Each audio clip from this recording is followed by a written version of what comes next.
Hello guys, योग आयुर्वेद में आपका पूरा स्वागत करता हूं। तो दोस्तों, मैं आज एक नई जड़ी बूटी लेके फिर से हाजिर हूं। तो आप इसको देख लें, कुछ इस प्रकार होती है। ये देखने में छोटे छोटे इसके पत्ते होते हैं और उसको हम अगर हाथ लगाते हैं तो ये हाथ लगाते ही मुरझा जाती है। इसीलिए इसे लाजवंती के नाम से कहते हैं। इसके इंसानी ही हाथ नहीं, अगर कोई चीज़ लगाते हैं तो ये थोड़ी सी मुरझा जाती है और थोड़ी देर में ये अपनी पूर्व स्थिति में आ जाती है। तो इसको लाजवंती या छुमी के नाम से भी जानते हैं। तो दोस्तों, ये ज़्यादातर आपको बारिश के मौसम में देखने को मिल जाती है, रोड किनारे या खाली पड़े जगहों में, या लोग इसको घर के गार्डनों में या गमलों में भी लगाते हैं। ये बहुत ही बढ़िया औषधि के रूप में या फुलवारी के रूप में घर की रौनक भी बढ़ाती है। तो इसका हम जो औषधीय गुणों के बारे में आज आपको बताने वाले हैं कि लाजवंती का प्रयोग हम किस प्रकार कर सकते हैं। तो दोस्तों, अभी तक आपने हमारा अगर यूट्यूब चैनल अगर सब्सक्राइब नहीं किया है तो आप हमारे यूट्यूब चैनल को सब्सक्राइब कर लें, क्योंकि हम ऐसी ही जड़ी बूटियों की पहचान और उनके गुण दोष के बारे में हम लेटेस्ट जानकारी लाते रहते हैं। तो दोस्तों, आप इस लाजवंती की जो महत्वपूर्ण जानकारी है आप अंत तक ज़रूर देखें। तो हम बात करते हैं कि लाजवंती देखने में कैसी होती है। तो लाजवंती के छोटे छोटे से ये देखिए, इसके पत्ते होते हैं, उसके थोड़े से जो कंठ है, टहनियाँ है या तना है, इसमें कांटे से भी होते हैं।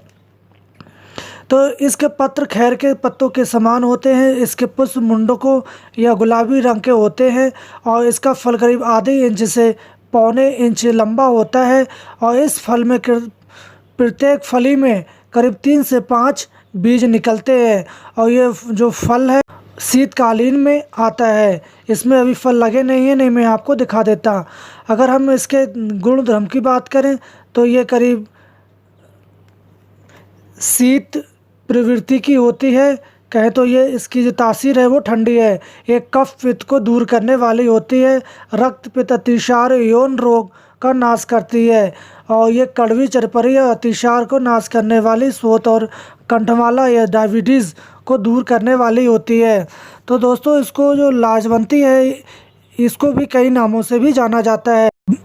लाजवंती का वनस्पतीय नाम मिमोसा पुडिका है और ये संस्कृत में लाजू नमस्कारी या सामी पत्रा खदरा के नाम से जानी जाती है।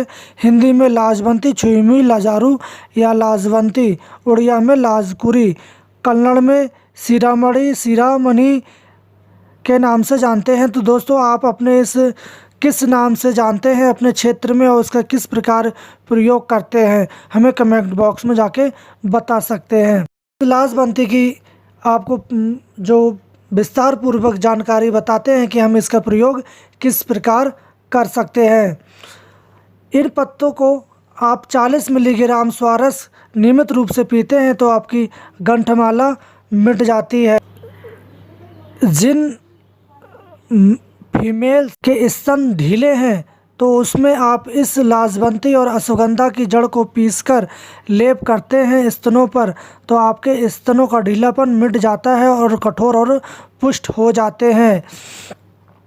खांसी में आप इस लाजवंती को जड़ को गले में माला बना कर पहनते हैं तो उससे आपकी खांसी में तुरंत आराम हो जाता है। ये एक चमत्कारी प्रयोग है, आप इसको ज़रूर करके देख सकते हैं। इससे आप तत्काल प्रभाव पड़ता है। विशेषकर इसकी जड़ का उपयोग आप बच्चे के खांसी में कर सकते हैं, तुरंत ही प्रभाव पड़ता है। बवासीर में आप इसके पत्तों का चूर्ण 1 चम्मच चूर्ण दूध के साथ प्रातः या सायं 3 बार सेवन करते हैं तो आपके बवासीर में काफ़ी लाभ होता है। इसकी जड़ और पत्ते दोनों 1 चम्मच चूर्ण दूध में मिलाकर 2 बार देने से बवासीर और वगंधन में काफ़ी लाभ होता है। रक्त अतिसार में इसकी जड़ का 3 ग्राम चूर्ण दही के साथ खिलाने से रक्त अतिसार में तुरंत लाभ हो जाता है। अछीड़ में आप इसके पत्तों का 30 मिलीग्राम रस पिलाने से अपच दूर हो जाती है, पेट संबंधी बीमारियां दूर होती हैं।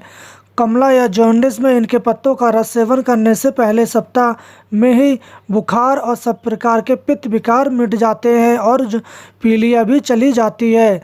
अगर आप इन पत्तों का रस सेवन करते हैं दूसरे हफ्ते या 15 दिन तक, तो आप देखेंगे कि अर्श और पीलिया दोनों ही मिट जाते हैं।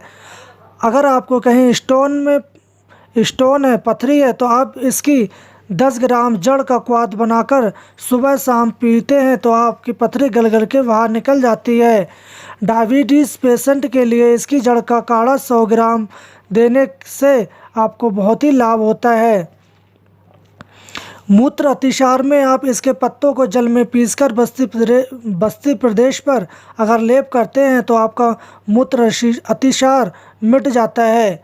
अगर किसी का योनि भंग है, किसी का गर्भाशय नीचे आ जाता है या किसी की वर्जना ढीली है, तो आप क्या करेंगे कि इसके पत्तों का रस या इसकी जड़ घिसकर बाहर निकले हुए गर्भाशय पे लगाते हैं और हाथों पे इसका लेप करके उसको ऊपर चढ़ा देते हैं और पट्टी बांधकर आराम करने से कहते हैं, तो देखेंगे कि गर्भाशय ऊपर चला जाता है और कुछ समय तक ये नियमित करने से जो आपकी वर्जना है, योनि है, वो टाइट हो जाती है और शीतलता भी चली जाती है।